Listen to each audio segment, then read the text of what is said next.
Cruising is one of the safest vacations you can take, but that does not mean that nothing can go wrong. I've seen people lose cash, have bags go missing, and deal with headaches that could have been avoided with just some simple steps. So today, I'm walking you through exactly how to keep your valuables safe, whether you're near cabin, at the pool, or exploring the port. If you're new here, I'm Kat, and I share cruise tips to help you have the best vacation possible. Now, before we get started, I want to be clear, this is not about being paranoid. But here's the thing, I see that when many people step on a cruise ship, they feel like they're in this super protected bubble. They forget that they're on a ship with thousands of strangers, people from all walks of life that they will never see again.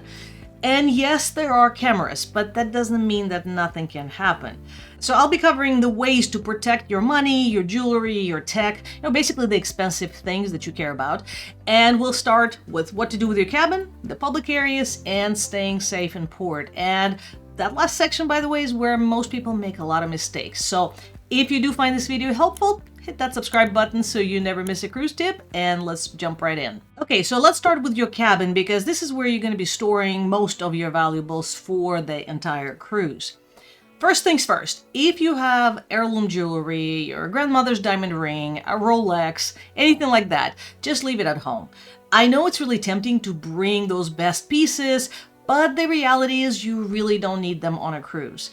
And if something does happen, you're going to be devastated. So save yourself the stress and pack some travel jewelry instead. Here's something a lot of first-time cruisers don't realize. You don't need your wallet when you're walking around the ship.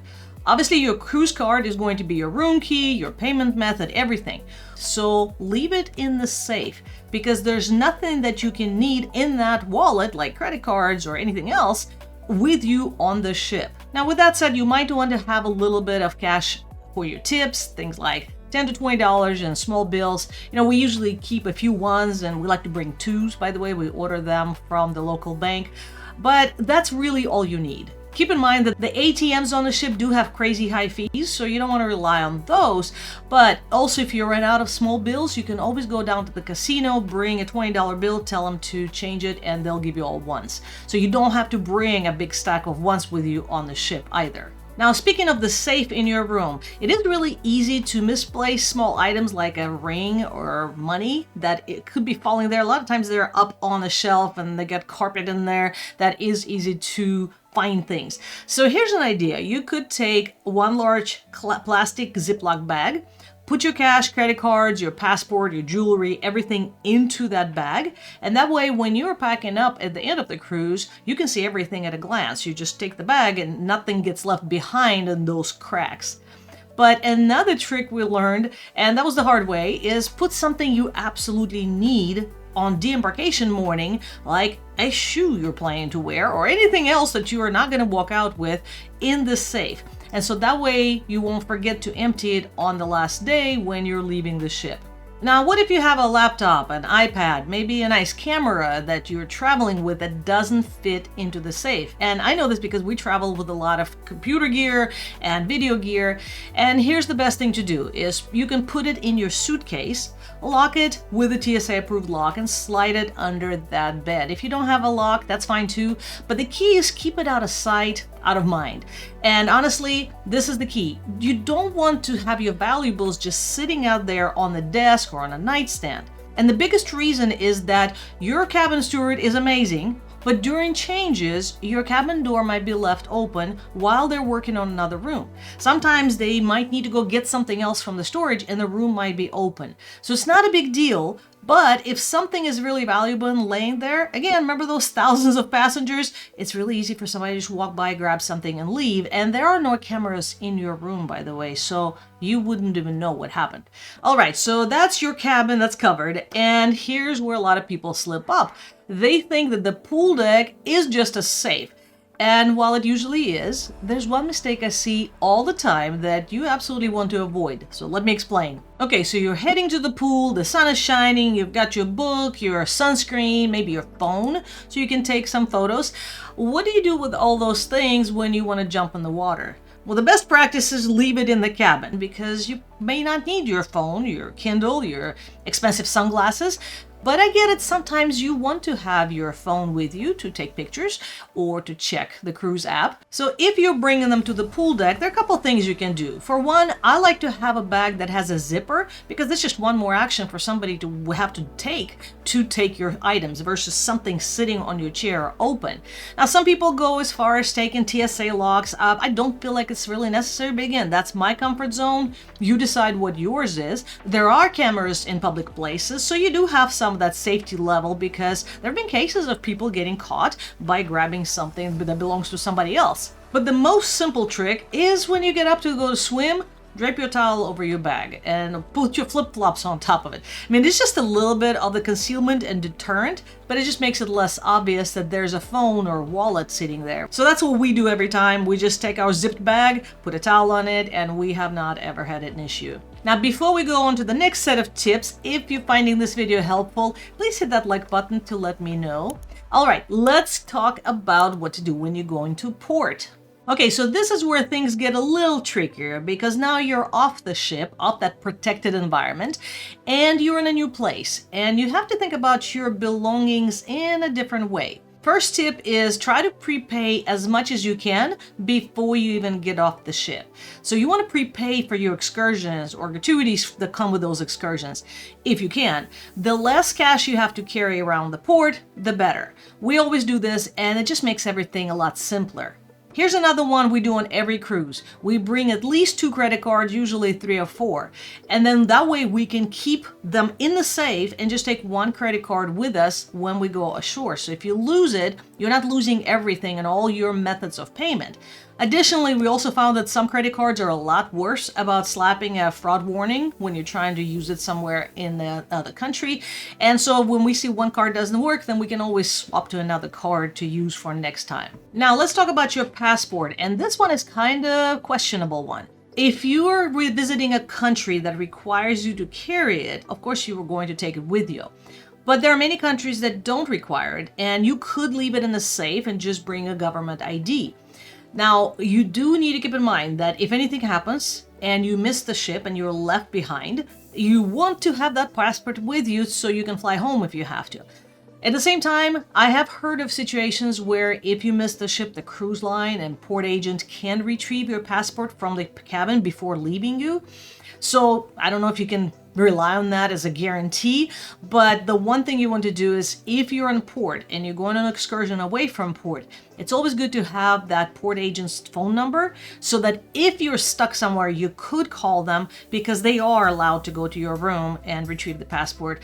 But again, are they going to know to do that? Who knows? So it is up to you to decide. If you're going on an excursion that's going to take you for hours away and you're not going swimming especially and you're going to have it with you, I feel safer bringing a passport with me. So again, just kind of think about where you're going and what's involved in your outing for that day. Now, here's something we do for every time that we cruise or travel anywhere, and that is keep a photo of your passport and either email it to yourself or best add it to some kind of important album in your phone.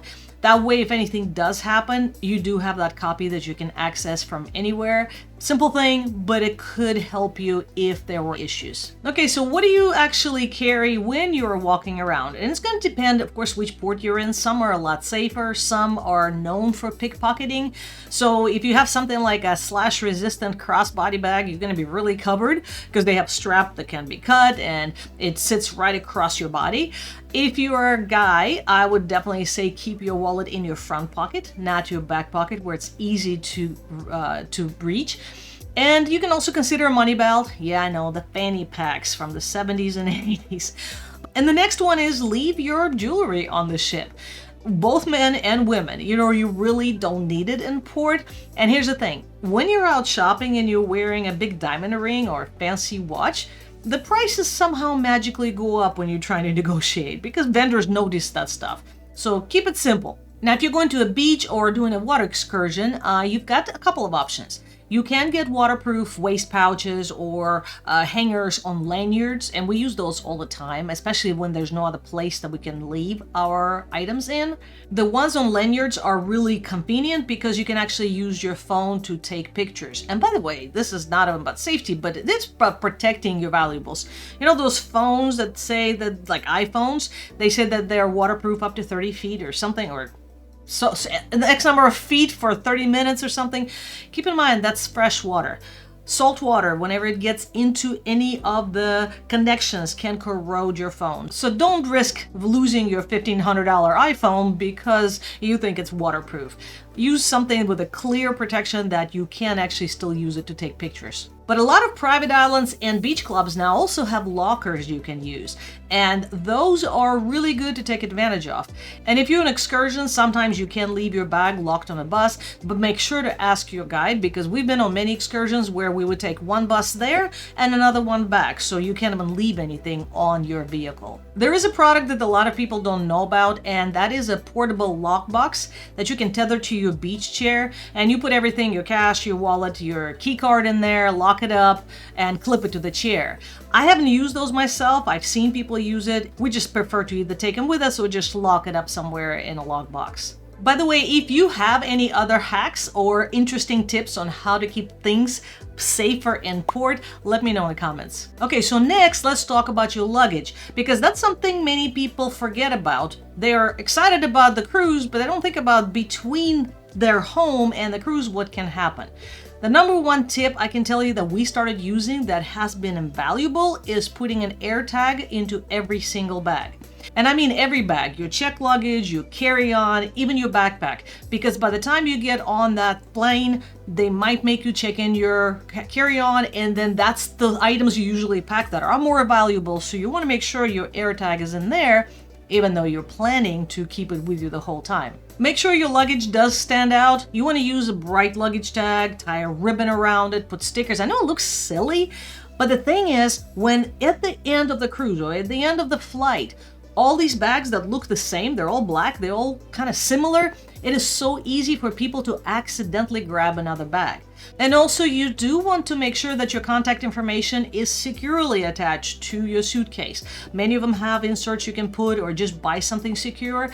Last year, I was on my way to a cruise, and as I was boarding the flight, I got a call on my cell phone from Southwest saying, "We have your bag here." We did match up to which flight you're on, but it had no bag tag on it. It just got ripped off somewhere. So if I didn't have my information there, that bag would have been lost. On embarkation day, keep all your valuables, your medications, your important documents in your carry-on.